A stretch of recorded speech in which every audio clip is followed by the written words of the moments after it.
नमस्कार, मैं हूं प्रियंका। आप सभी देख रहे हैं न्यूज 21। नाथद्वारा नगर पालिका में निधि अंकेक्षण विभाग की रिपोर्ट से हड़कंप मच गया है। वर्ष 2022-24 के दौरान लगभग 475 करोड़ की वित्तीय अनियमितताओं का खुलासा हुआ है। भूमि आवंटन, नीलामी, निर्माण कार्यों सहित कई परियोजनाओं में गंभीर गड़बड़ियां उजागर हुई हैं, जिससे नगर पालिका और राज्य सरकार को भारी राजस्व हानि हुई है।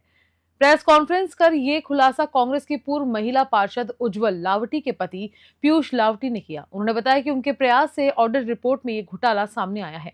उन्होंने शिव मूर्ति project, amusement park, model bus terminal और रोडवेज बस स्टैंड जैसी कई परियोजनाओं में करोड़ों की गड़बड़ियों का विवरण दिया।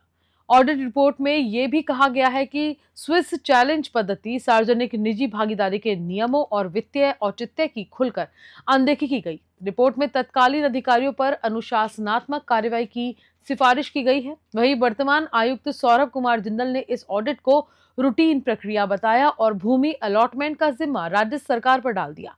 उन्होंने कहा कि जो आदेश सरकार देगी वही किया जाएगा। इस खुलासे के बाद अब सभी की नजर राज्य सरकार पर है कि वह इस गंभीर रिपोर्ट पर क्या कदम उठाती है और क्या दोषियों के खिलाफ कोई ठोस कार्रवाई होती है या नहीं।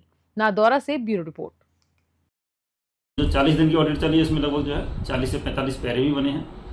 कुछ काफ़ी भारी पैरे हैं, जिसमें मिराज ग्रुप के भी कुछ पैरे हैं जो 100 करोड़ से भी ऊपर के हैं, और कुछ हमारे रूटीन पैरे हैं जो यहाँ तक कि हमारे कर्मचारियों के जो है वेतन भत्तों से संबंधित भी होते हैं। क्योंकि हमारे जो है अन्य कोई कार्यकलाप जो होते हैं उनके भी पैरे होते हैं कि, और उसमें सुझावात्मक पैरे भी होते हैं कि आपने इस लेखों का संधारण नहीं करा, इसमें इस रजिस्टर की एंट्री नहीं करी। साथ में जो है कुछ जैसे संवेदकों के भी होते हैं कि हाँ ठीक है, तुमने ये राशि और उनसे काटनी चाहिए थी, वो आपने नहीं काटी है। या फिर हमारे जो है नियमन के, तामीर स्वीकृति के, उनमें भी होते हैं कि उनमें आपने और राशि आपको ये लेनी चाहिए थी, ये इसमें नहीं करा। तो इस प्रकार के ये पैरे जो है बनाए जाते हैं, और उसके आधार पर इसमें क्या 90 दिन का समय मिलता है प्रथम अनुपालना के लिए।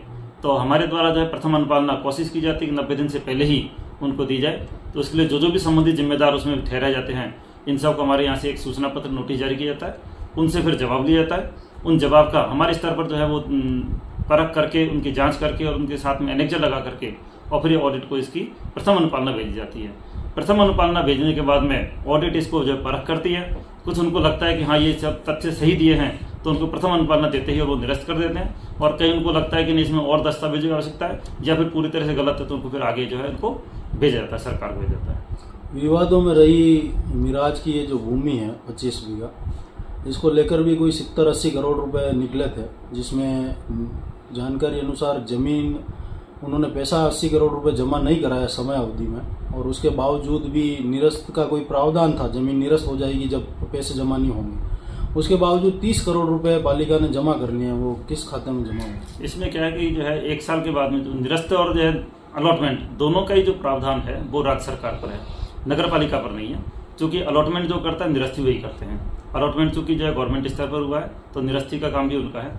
जहाँ तक जो है राशि कम जमा करने का सवाल है, उनका जो तर्क है और उनका जो आवेदन और जो शपथ पत्र है उसमें स्पष्ट लिखा हुआ है कि ये जो भूमि है वो आवासीय है, मास्टर प्लान में आवासीय है, और साथ ही इसको जो है व्यावसायिक उसमें काम में नहीं लिया जा रहा है। अतः उनका जो मांग है कि इसमें आवासीय से ली जाए।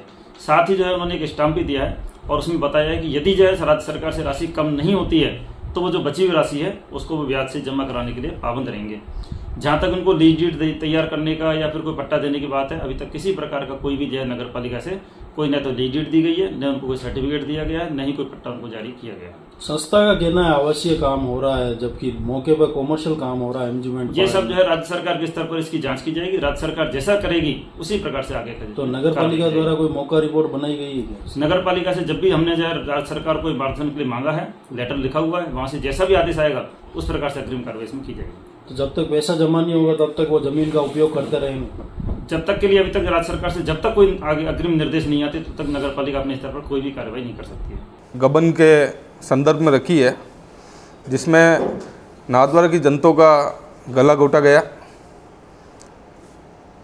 इसमें सर्वप्रथम तो नाथद्वारा नगर पालिका ने मंदिर मंडल से, श्रीनाथ जी मंदिर की भूमि थी, मंदिर मंडल से भूमि किराए ली और उसको किसी अन्य कंपनी को बेच दी।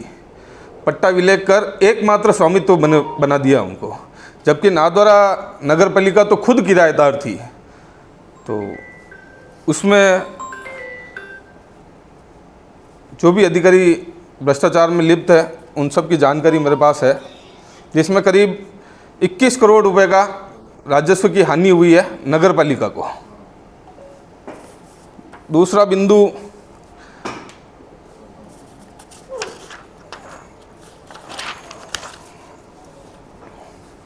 शिव मूर्ति प्रोजेक्ट में नगर पालिका को करीब 137 करोड़ रुपए की राजस्व हानि हुई है।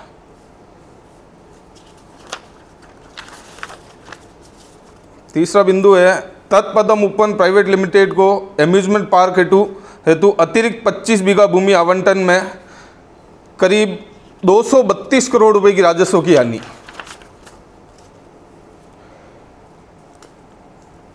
चौथा बिंदु, नगर पालिका ने एक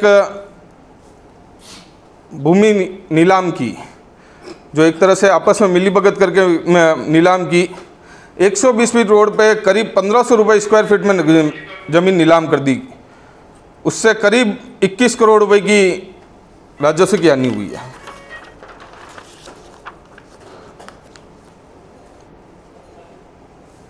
बाद में है नगर पालिका नाथद्वारा के मॉडल बस टर्मिनल निर्माण कार्य में गंभीर अनियमितता का खुलासा, नगर पालिका को करीब 21 करोड़ रुपए के राजस्व की हानि।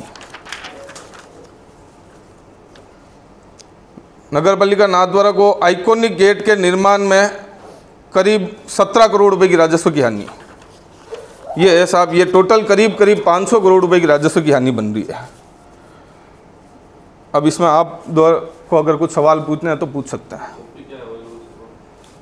कॉपी सर मेरे पास इसकी, सबसे पहले तो वो भूमि बता दो, मंदिर की जो भूमि बताओ। मंदिर की जो भूमि है वो चेन ऑफ डॉक्यूमेंट वो कहाँ पर है, उसका आरजी नंबर क्या है? बिल्कुल बिल्कुल बिल्कुल। कब दी, कौन से समय में दी, डिटेल ब्रीफ करो। 2016 में नगर पालिका ने पट्टा दे दिया विराट डेवलपर्स को। मंदिर मंडल से इन्होंने भूमि 1987 में किराए ली थी, 1987 में बस स्टैंड के लिए ली थी, जनहितार्थ के कार्य के लिए ली थी, तो मंदिर मंडल ने भी दे दी। उसमें एक अनुबंध हुआ था, उसके क्लोज 6 में ये लिखा हुआ है, भूमि मालिक की सहमति के बिना संपत्ति को उप किराए पर देने हेतु निषेध है। भाई किसी को किराया नहीं दे सकते हैं तो बेचने की बात तो बहुत दूर की हो गई। तो श्रीनाथ जी नाबालिग है और उनकी ज़मीन इस तरह से अगर भ्रष्टाचार करके नगर पालिका के अधिकारी अगर इस तरह देते हैं तो ये तो बहुत शर्म की बात है, मेरे लिए भी और आप सभी के लिए भी और नाथद्वारा की जनता के लिए भी। ये कहाँ पर है भूमि?